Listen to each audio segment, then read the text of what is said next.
Okay. So tonight we're talking to Jonathan Royle, and we're going to tell you a little bit more about him in just a moment. But before we get started, I want to tell you what Fit as a Fiddle Plus is all about. That is our group tonight. The definition of Fit as a Fiddle is to be in fantastic health. Well, nowadays, fit means healthy. However, in the past, fit meant fitting, as in something that is well suited for a particular purpose. So we want you to be fit as a fiddle plus in the 4 domains of health: the physical, the mental, the emotional, and the spiritual. So join us as we explore everything health and wellness. And are you ready to go to the next level? We want you to be well suited for all of your endeavors. So we meet up the fourth Monday of every month at 6:00 p.m. We do have a recording. All of the recordings are put over into my platform. You can find me at kathybenner.com. Simply scroll down to Fit as a Fiddle Plus and click through for all of our replays. So tonight we have Jonathan. I am so excited. Jonathan was born Alex William Smith. So do all of your close friends call you Jonathan, or do they call you Alex? The vast majority, Jonathan, just because it saves confusion. Okay. It's partly because it's a much better sounding name, Jonathan Royle, when you're getting introduced at events or performing, which is part of what I do. Okay.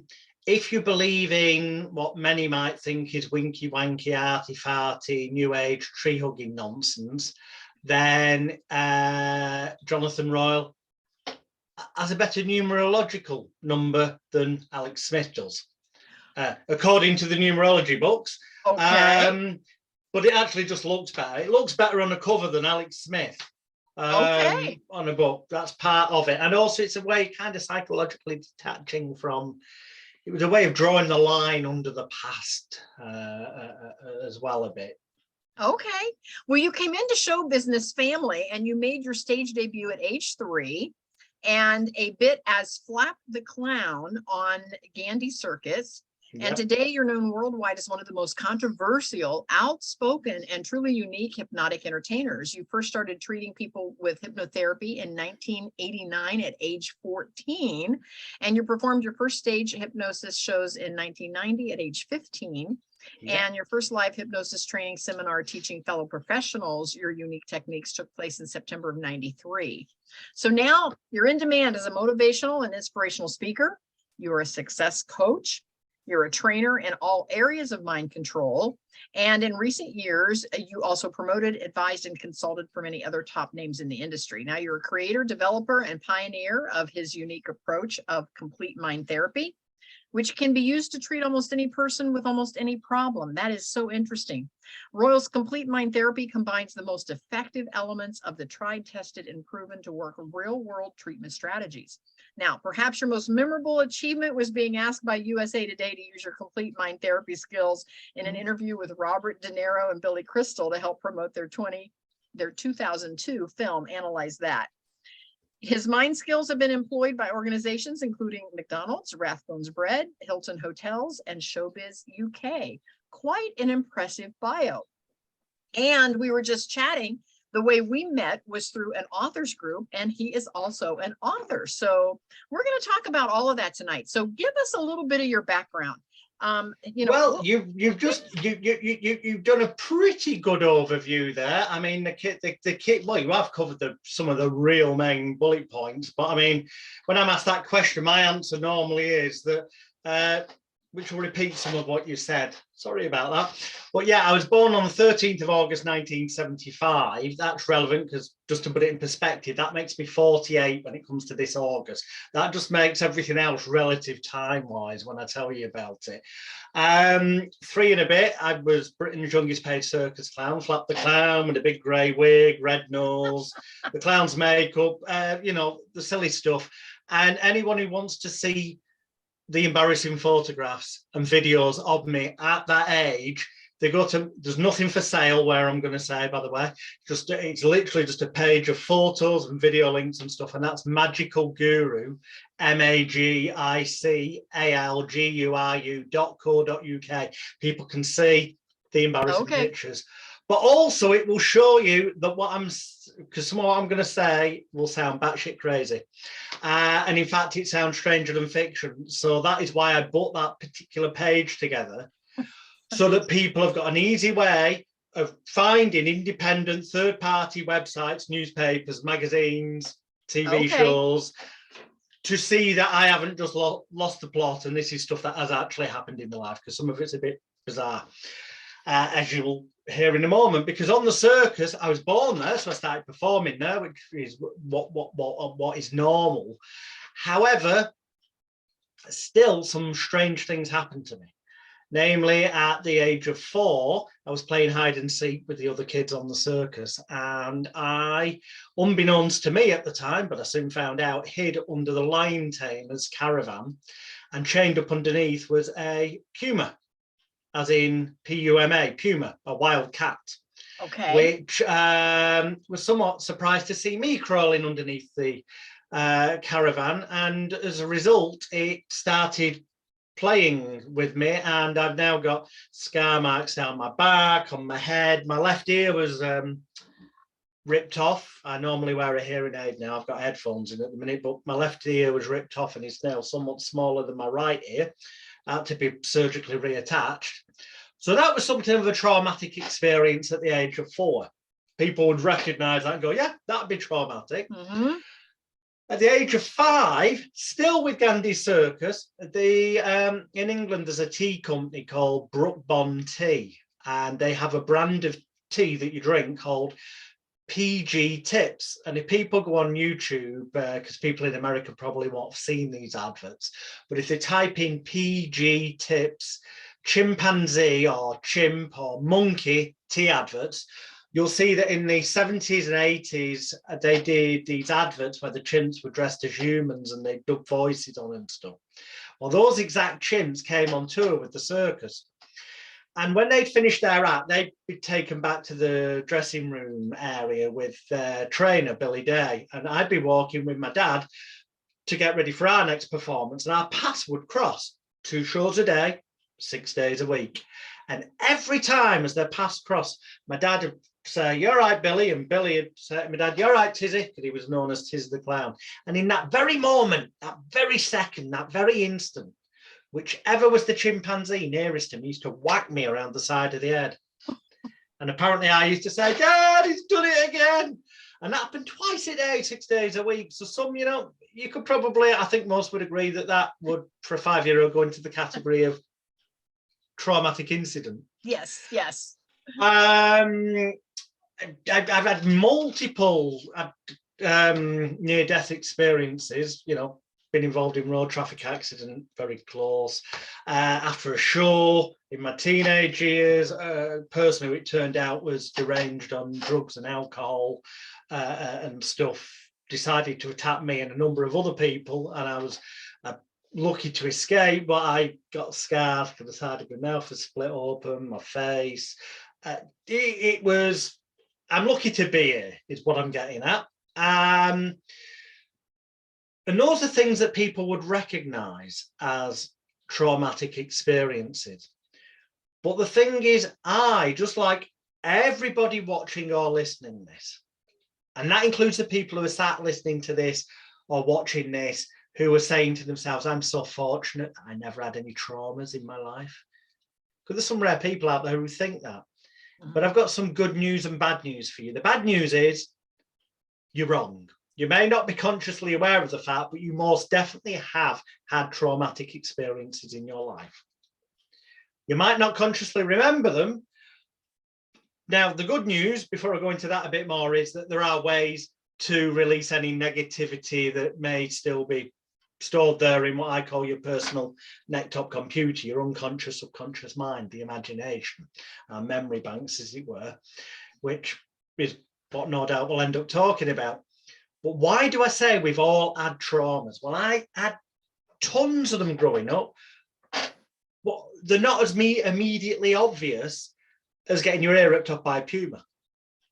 People have been abused as a child, obvious, you go, yep, that would have been traumatic. But you know what? Imagine a 3-year-old at a birthday party playing with the balloons and they maybe notice there's one green bloom takes their attention and they grab it. And in that moment, as a child, when you're a 3-year-old, your imagination is so enhanced that you kind of turn things into reality in a split section, in a split second. So it's no longer a green bloom. It instantly becomes maybe, I don't know, a magical fairy castle full of fairies. And then an adult walks past and accidentally knocks the child, who falls over onto what is to the adult a balloon, and it bursts, makes a noise, and the child starts crying. And the adult observing this believes, oh dear, balloon pop made a loud noise. That's why the child's crying, because that's the adult perception. So the idea of saying that that could have a negative effect in later life for that individual in some manner, and could contribute, along with other what I call mini traumas, to them having habits, addictions, fears or phobias, might sound ridiculous at first sight or first hearing. But when you consider that the 3-year-old, for the 3-year-old with the 3-year-old's brain processing and perception of things, in that moment, it wasn't a balloon that got burst. It had already become the magical fairy castle full of little magical fairies who've now just been killed. The castle's been destroyed. This, to that 3-year-old in that moment, to them is as real and as traumatic as for us as an adult, one of our family members or loved ones or friends dying tragically in a car crash. Wow. And so again, at that and it point, gets frozen. It gets frozen in time as a kind of abstract traumatic imprint into your personal laptop computer that the conscious can't do anything about it. The conscious is probably not even aware of it. We have so many of these mini traumas from birth up to now. Sigmund Freud, or Sigmund Freud as more people know him, said the formative years were 0 to 7 years of age. In my experience and observation, I actually think that the critical faculty, the analytical area of the mind, or as some people call it in psychology, the executive function, I actually don't think that that starts really kicking in properly until just around puberty, the teenage years. So, you know, for most people, that's going to give them, that's from birth to about 13 years, where there can have been dozens of these mini traumas every year. And they all get frozen in time, but with the perception of the 3-year-old or the 4-year-old or the 5-year-old or the 6, and they all mount together, making this big mass of traumatic, I'm going to call it shit, excuse the language, but there is a reason I use the metaphor of shit, I'll come to later with the book, that starts to weigh the person down without them being consciously aware. So there's more and more negative shit building up in that computer. It's like a laptop that starts to get viruses or crap on the hard drive. It runs slower, or it manifests errors. Well, so in human life, errors can be habits that form, or addictions, or fears, or panic attacks, or anxiety, or depression, or a whole bunch of other potential things.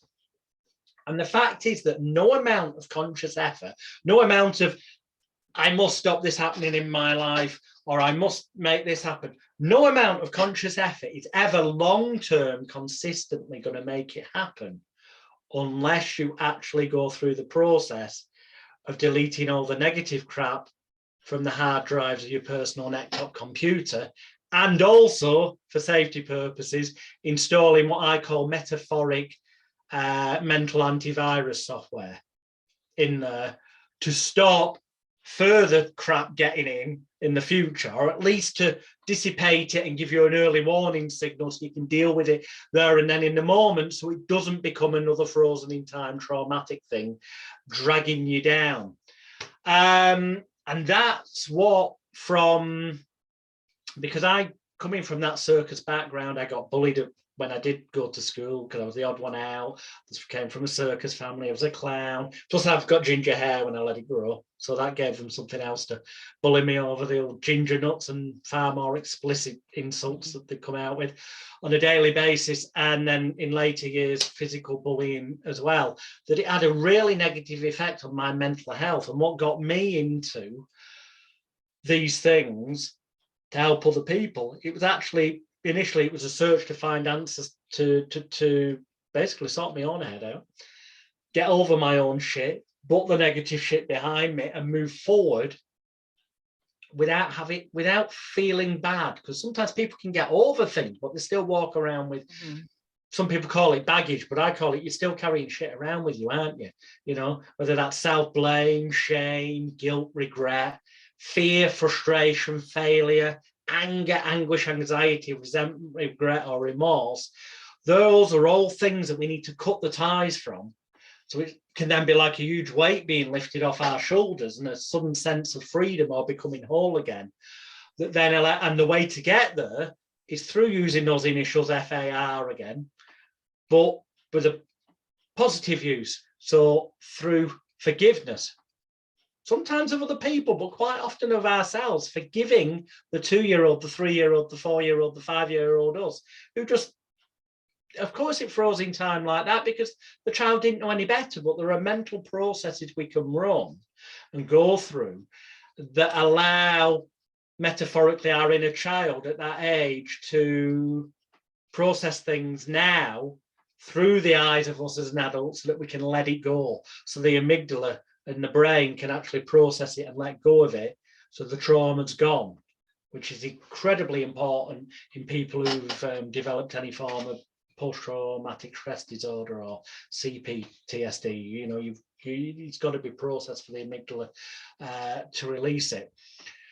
So I was searching for answers to my own problems. And that led me ultimately, by the age of 14, to becoming the youngest ever certified clinical hypnotherapist member of the Association of Professional Hypnotherapists and Psychotherapists here in England. And just to clarify, people are thinking, how the hell did he manage that? Well, I lied about my age. Because I was wise enough that I figured they wouldn't. I knew we said you had to be 18 to take the course. So I lied about my age because it was a correspondence thing. Once I'd passed, I came clean to Dr. Brian Howard, who set it up. And yes, he was angry at first that I'd lied. But in the end, he turned around and went, well, you still passed the exam, law with flying colours. And he reissued me another certificate with my correct date of birth on. So I've actually got 2 certificates, one that shows me as being 18 at the time I passed them, one that was 40. And then he was a great support to me. Decide you wanted to do that? I mean, what 14-year-old is it? Because I wanted answers for myself, and I'd seen a book at the library. Because I do as well as Born on the Circus, I did the clowning, but then I was spending the money I was earning from that on magic tricks. That was my hobby.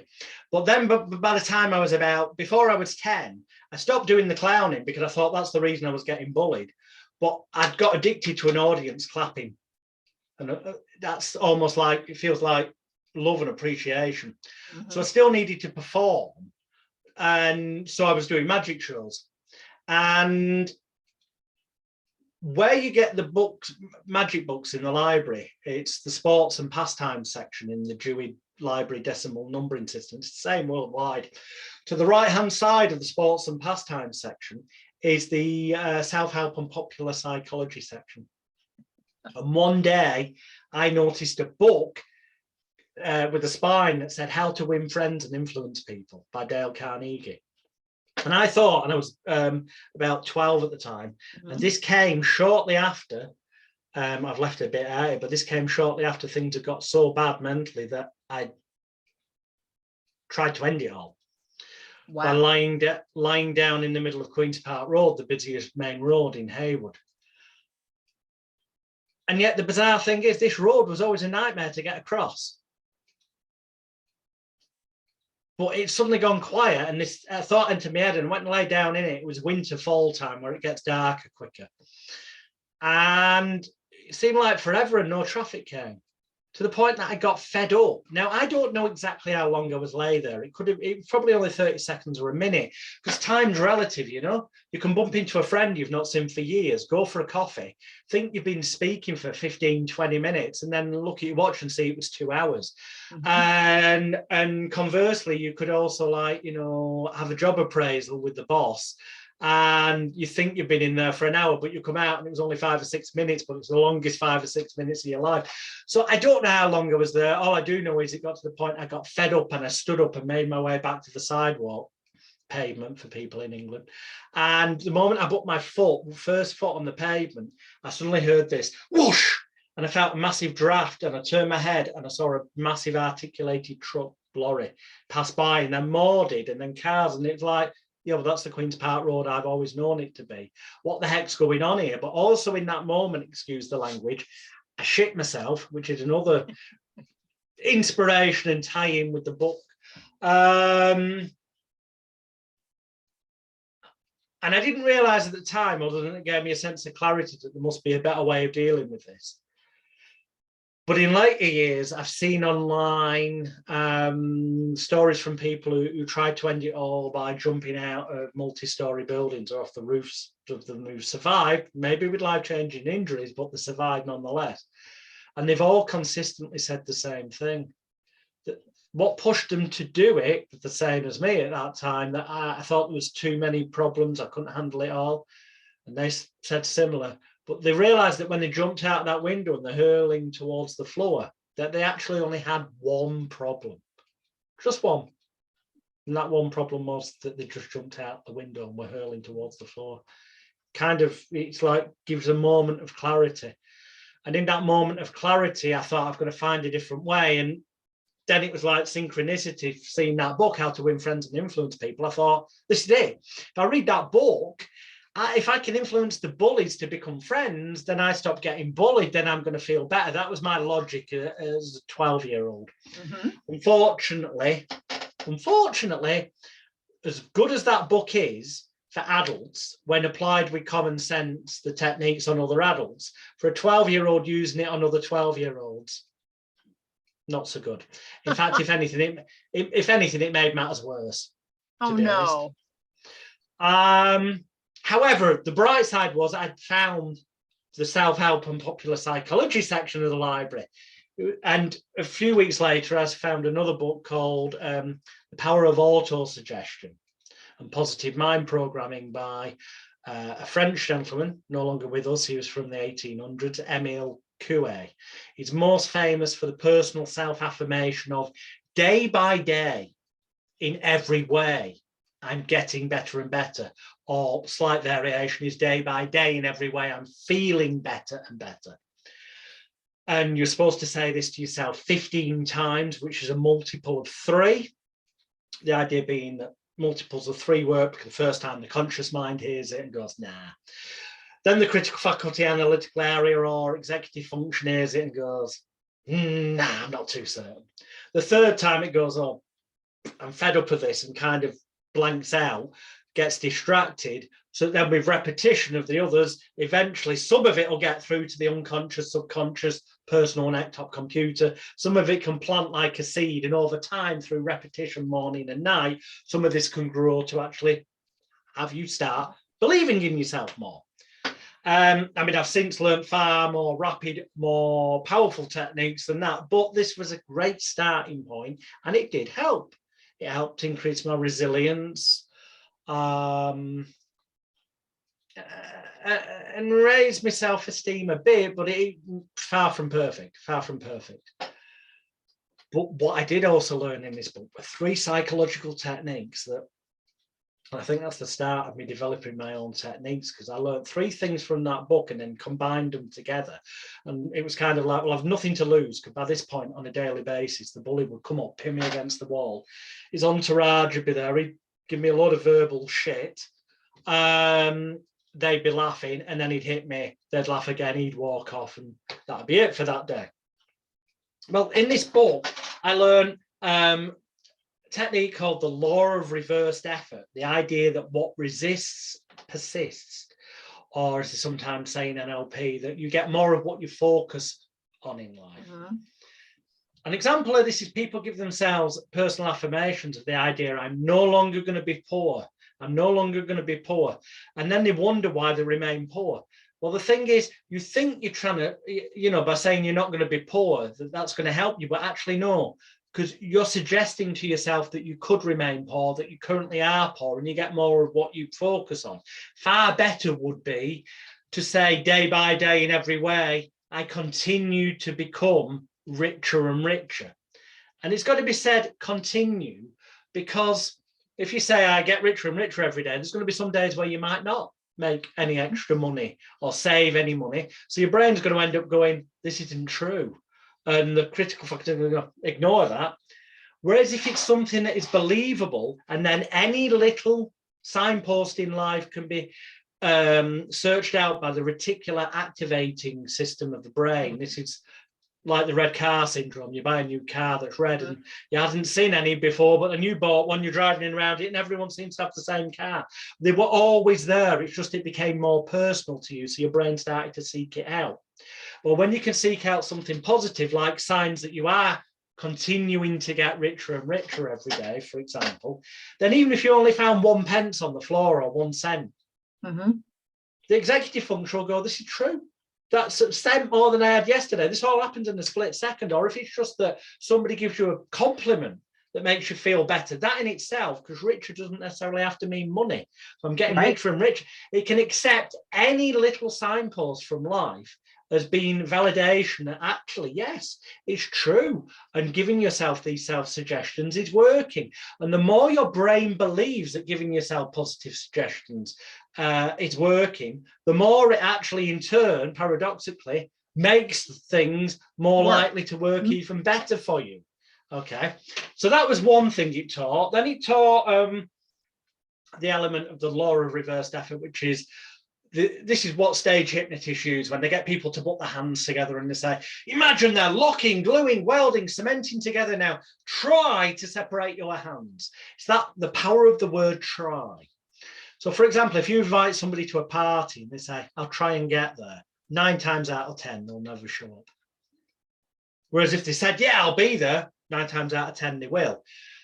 So I relate this to Yoda in Star Wars, the scene with Luke Skywalker, where he's there with Luke Skywalker and teaching him the lightsaber and the pondy, swampy thing. And he says, no, Luke, do not try. What is it? Do or do not. There is no try. In other words, if you keep saying you're going to try and do it, Luke, you're never going to get the hang of it. You're either not doing it or you're doing it. And you've got to kind of have that focus, because the word try implies you won't be able to do. And that's a suggestion the mind takes hold of for the stage hypnotist, and thus people find their hands a lot together. But in everyday life, I'll try and do better at this. Well, invariably, or I'll try and stop smoking. Well, yeah, you might stop smoking for 3 months, 6 months, but invariably people relapse and go back to it at some point, or they remain a non-smoker, but because they've not dealt with those underlying things that caused it in the first place, because they've still got those negative programs running in the personal desktop computer, that shit and those mini traumas we talked about have not been dealt with. Symptom substitution, as it's called, can occur. So yeah, they might have stopped smoking, but they end up biting the fingernails instead, or eating more sugary and fatty foods or something, because it's like the unconscious, subconscious mind trying to scream for help, that there's things in here you need to deal with. When you've dealt with them, then you'll be free. You can let go of all that self-blame, shame, guilt, regret. You can let go of all that shit, as it were, and move forward. So yeah, I learned that technique. And then there was another one called the pattern interrupt, which in hypnosis, there was a famous, no longer with us, hypnotist called Milton Erickson, and he's known for the Milton Erickson handshake induction, but there were people doing similar years before that. It's just he got more publicity, as it were. And this is based on the fact that in most cultures around the world, there's obviously some places where this doesn't apply, and in fact places where this would be seen as rude. Some places they will not shake hands. But England, America, generally speaking, if I was to put my hand out like that towards you, your instinct would be to put your hand out towards me, hands connect, shake hands, nice to meet you. Because that matches the pattern of what you've learned in life and expect to occur, and what's stored in your personal desktop computer. So you see the hand coming towards you, you're conscious, without even being consciously aware of it, your subconscious goes, memory banks, hand coming towards me. It's not in a fist, so it's not a threat. Hand out like that. Oh yeah, it's handshaking. That makes you, before you're even thinking about it, put your hand out. This is kind of what goes on. However, if as I put my hand out, you come towards it, and instead of me connecting with you, I suddenly grab hold of your wrist, twist your hand round and start bringing your hand towards your face, and say, as your hand comes towards your face, your eyes start closing down, your heavy head falls forward, and you enter a lovely relaxing state. And a few other words that I won't say on here because I don't want to affect anyone inadvertently over the airwaves. I can actually turn that into what's known as a pattern interrupt hypnotic induction, because it interrupts the pattern of what you expected. So it causes disorientation and confusion. It's kind of causes that rabbit in the headlights. We've got fight, flight, and freeze. There's also shite as well. But fight, flight, freeze, and shite, you either fight, live another day, flight, run away, shite, hoping the stink gets rid of the enemy, or freeze like the rabbit in the headlights of what's going on, which is the confusion and disorientation caused by the pattern interrupt. And that causes sensory overload and tends to make people feel really uncomfortable. But in that moment, the critical faculty, analytical area, executive function of the brain, whatever you wish to call it, is overloaded, sensory overload, distracted. And if you think of it like a nightclub doorman who's been getting too much grief and he goes, oh, F this, I'm quitting my job. It buggers off for a while.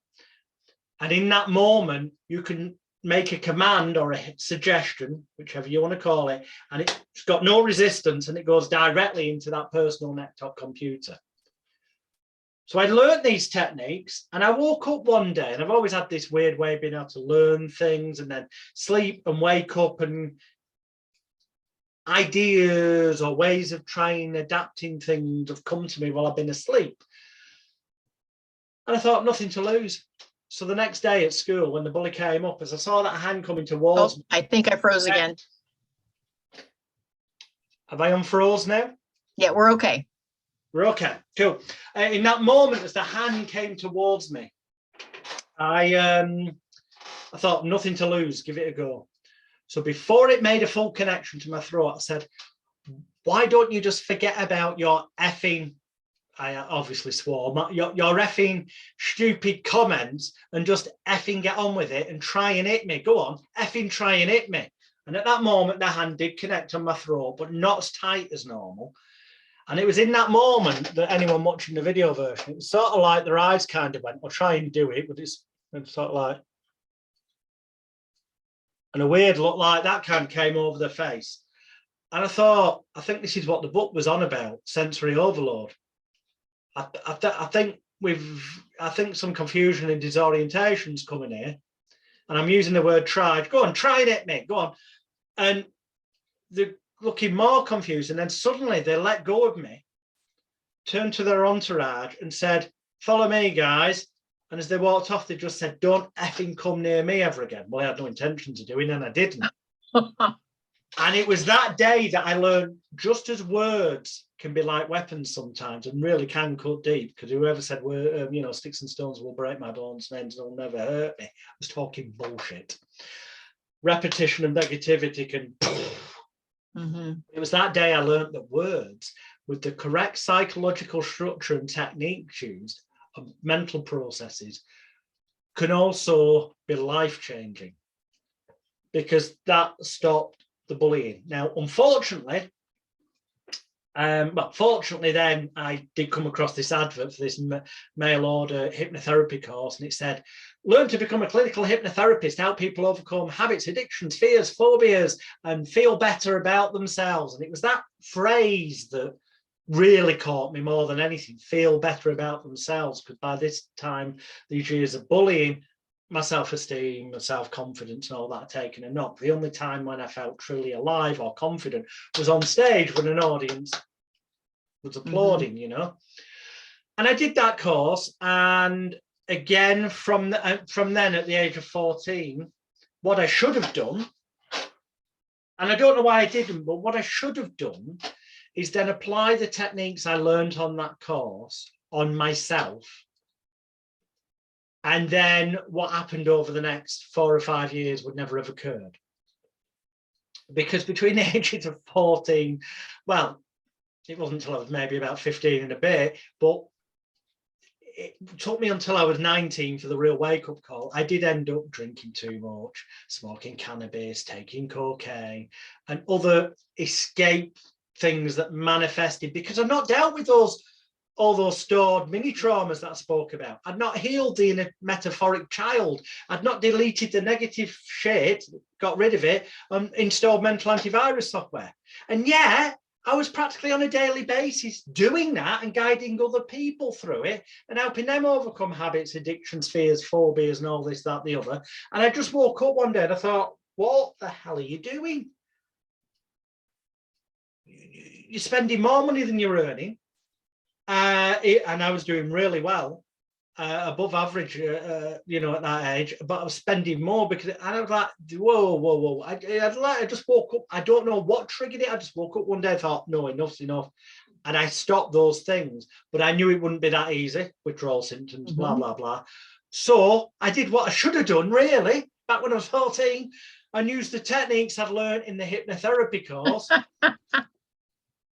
to enable myself to have the resilience, the willpower, the self-control, and all the things I needed in order to not suffer from the withdrawal symptoms, in order to not need those things, in order to overcome the mini traumas, heal the metaphoric inner child, and install that mental antivirus software. And then when I woke up fully, and I had even more clarity, because it's like, why didn't you do that to yourself sooner, type of thing. I became almost evangelical, I suppose you could say, by the time I was about 20, in wanting to help other people overcome this. And I tried out, but I wanted to be able to get the most rapid result I could for them that would consistently last long term. Because through experimentation, I found there were things that would help them pretty much almost instantly, but they might wear off several months down the line. No good, that didn't fit with what I wanted to do. I needed to find ways where they could get rid of all the mini traumas, heal the inner child, so that there wasn't going to be symptom substitution, there wasn't going to be relapses. And I guess that I didn't start writing this until about 2 years ago, and I didn't release it until towards the end of 2022. Okay. So, you know, there's quite a few decades experience gone into it. And what I realized was, and this is the key to everything that's in this book, Shitnosis, every single technique, the whole philosophy comes down to this, that I realized that all of us as human beings, whether we're consciously aware of it or not, doesn't matter, because this is stuff that's running unconscious. All of us need to feel. I'm not saying you want to or you're consciously aware of it. I'm saying you need to operate, not have habits, addictions, fears, or phobias, to not have the negative shit going on. You need to feel loved, wanted, needed, appreciated, cared for, cherished, and valued. Now, at first hearing, they sound very similar. But if you get a thesaurus and check out the meanings of the words, loved, wanted, needed, appreciated, cared for, cherished, and valued, they're all very different, in fact. Some relate to self-confidence, some to self-esteem, some to self-control, aka willpower, and to self-confidence, self-esteem, self-image, and self-control. Okay. Now, if I call them the Royle's hierarchy of emotional needs, if there's been any negative impact on any of those, and for some people it could be all of them, for some it might just be 2 of them, for some it might only be 1, but it's a big impact. The point is, if there's any imbalance at all, so things aren't an even keel, then it will have a negative impact on the self-confidence, self-image, self-esteem, and self-control. And if there's been a negative impact on them and there's an imbalance, it will have a negative impact on their self-worth, self-respect, self-love, and positive selfishness. That's the ability to look after yourself to then be able to help others. And if there's been any negative impact there, it will ultimately impact on their sense of self, their self-identity, their core them, and make them feel like there's something missing or unbalanced. And when I realized this, I realized the key to helping anyone overcome literally anything, whether it's a habit, addiction, fear, phobia, the only long-term consistent way of getting that result is to make it so that their personal laptop computer that's running the programs has got rid of all the negative shit that we talked about before, the mini traumas, any negative charges, energies, feelings or connections or triggers are kind of metaphorically cut and let go. Positive mental antivirus software installed, but the strongest part of that is so that it starts running programs that tells you you are loved, wanted, needed, appreciated, cared for, cherished and valued, so that your self-confidence, self-image, self-esteem, self-control balances out, so that your self-respect, self-worth, self-love and positive selfishness balances out, so that it kind of repairs those holes, makes you feel whole again, repairs your sense of self, your identity. And when that's done, then that's when you can achieve your peak performance. That's when you notice that that voice inside your head changes from that doubting Thomas of imposter syndrome of you're not good enough or whatever into you can do this.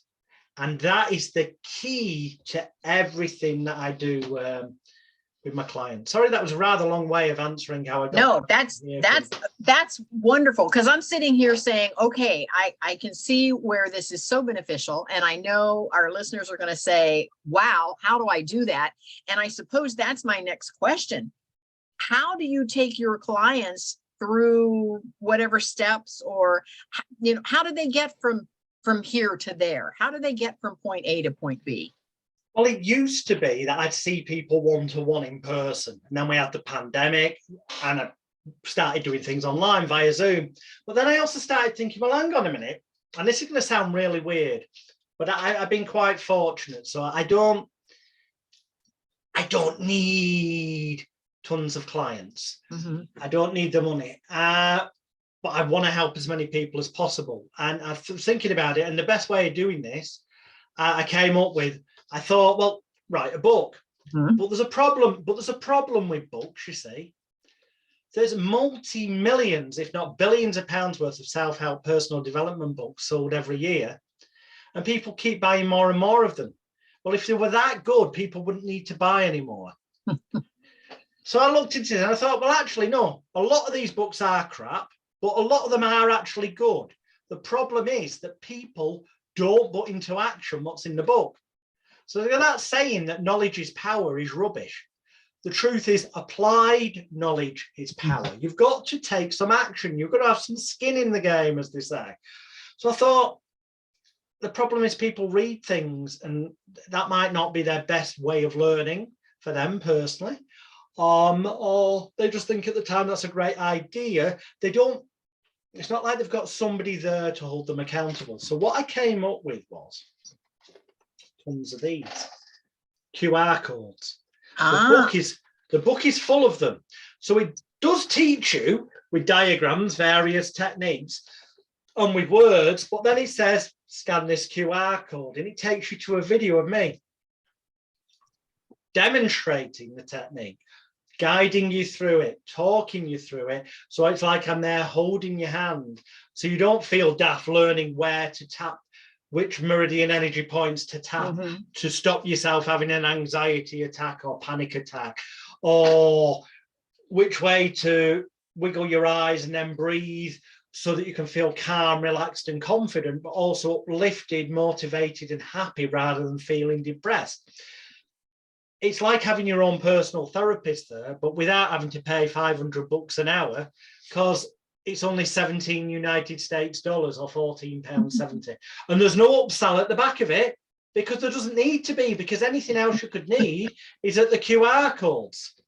But even without buying the book, yep, that's right, without buying the book, if you go to Magical Guru, magicalguru.co.uk, that place where you can see the embarrassing pictures of me and see my career resume, about halfway down that page, it makes mention of me putting together a virtual online complete mind therapy treatment system.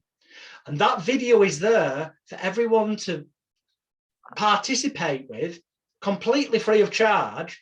And as long as you imagine what it says at the time it tells you to imagine it, your mind will fill in the blanks, and it can be used to overcome any habit, addiction, fear, or phobia, and help with a whole bunch of other things.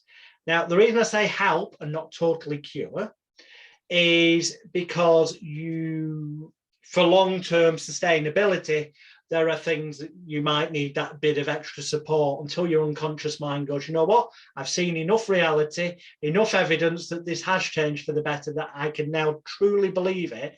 Because in that moment, that second that your unconscious mind accepts and truly believes that things have changed, is the moment that it has. And one of the best examples of that is the time, it's a genuine moment in history when there were, say, a dozen top elite athletes, all of the same training, physical ability, blah, blah, blah. But one of them, a guy called Roger Bannister, believed it would be possible to run a mile in 4 minutes. And he said in his head, I will do it, I will do it. And nobody else did, he did. And then all these other people that in every other way were the same as him, except they didn't believe it was possible. The moment they witnessed Roger Bannister do it, in that split second, because they'd seen him, unarguable evidence, their brain went, actually, it is possible. And in the next couple of weeks, several more of them did it. Over the next month, all of those at the equal physical level, the vast majority, suddenly found they could do it. Well, all of them actually had it within them. It's just that Roger Bannister was the first to believe. Mm-hmm. So changing your beliefs, which is what these processes in shitnosis, helping you get over the shit in your life and get your shit together, are all about, is the most important thing by far. And you can do that as simply starting out as something like day by day in every way. I'm feeling better and better. And saying that 15 times in the morning when you just wake up. So you're not fully awake, you've just opened your eyes. It's what they call the hypnopompic state. That's where the critical faculty, analytical area, executive function, nightclub dormant of the mind, call it what you will, hasn't started his job yet. So those repetitions can get into the computer.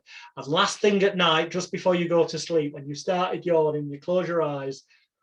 Well, the nightclub, he's gone to kip as well. So you give yourself some positive repetitions there. And between those repetitions, morning and night, day by day, over the course of a month, you get to the end of the 30 days, look back at where you were 30 days previous. And if you do it, you'll find that you'll go, wow, actually, the way I feel now compared to the way I felt then. And that will give you a kind of kick up the arse, metaphorically, that, you know what? It is actually worth putting a bit of effort in, because my book's not a wonder book. I guarantee you that this book can change your life, whether it's overcoming habits, addictions, fears, or phobias, or just believing in yourself more, or peak performance, or whatever. Or if you've got a long-term, well, as it says on the back here, even things such as many health issues that are considered by many impossible to help can at the very least be massively improved in terms of your quality of life achieved. So, people who've got chronic pain issues, you can, through your mind, reduce the level of chemical painkillers you need. There's so many things that some would call miraculous you can do, but reading a book on its own isn't going to do it. Even scanning the QR codes and watching me explain how to do those things isn't going to make the changes. You actually need to engage in the process, do the process, and repeat the processes. Then, when you do something different than you're doing now, you will get different results. But if you keep doing what you've always done, you'll keep getting what you've always got. This is an amazing conversation. I am so happy that I get to talk with you this evening. I love this stuff. I love it. We just read a book about love yourself like your life depends on it.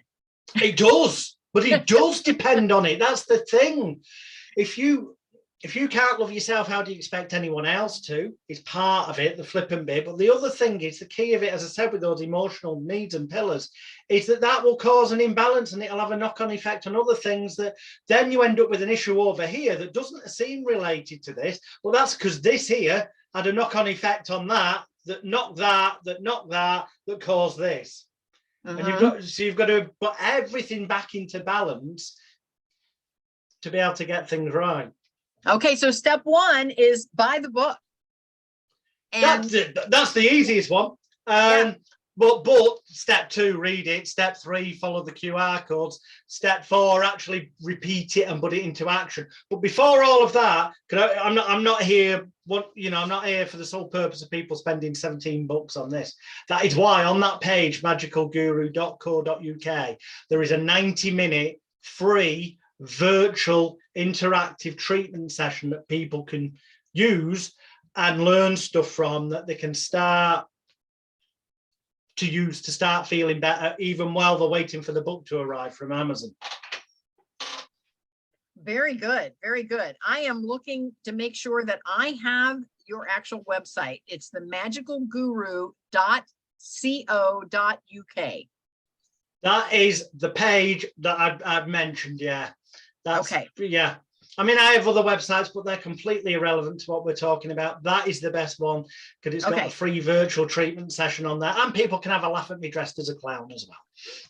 I love it. I love it. And so hold up the book again.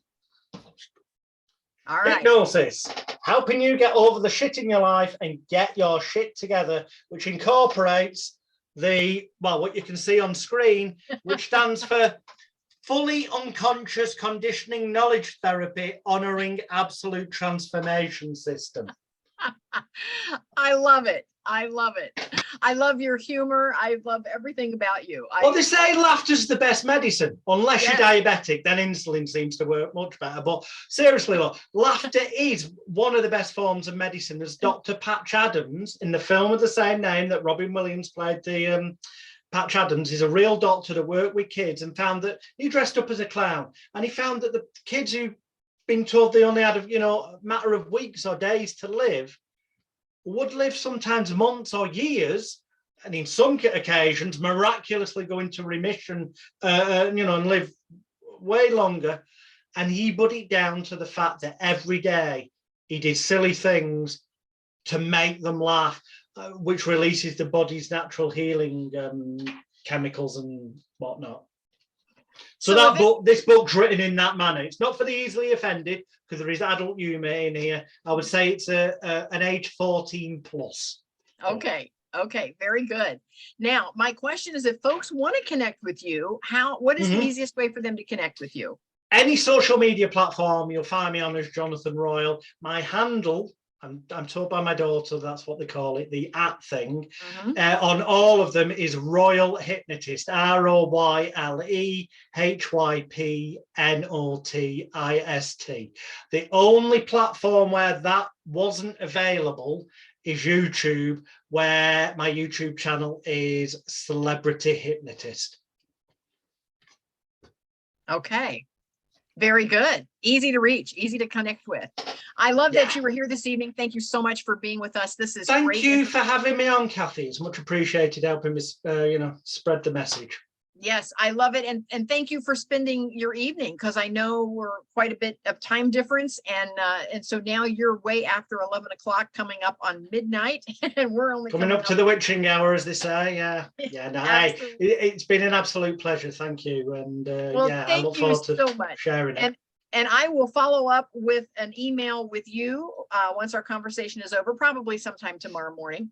And you'll receive a nice thank you email from me with links of our conversation this evening, so that you have those as well. And I will share that around. Yep.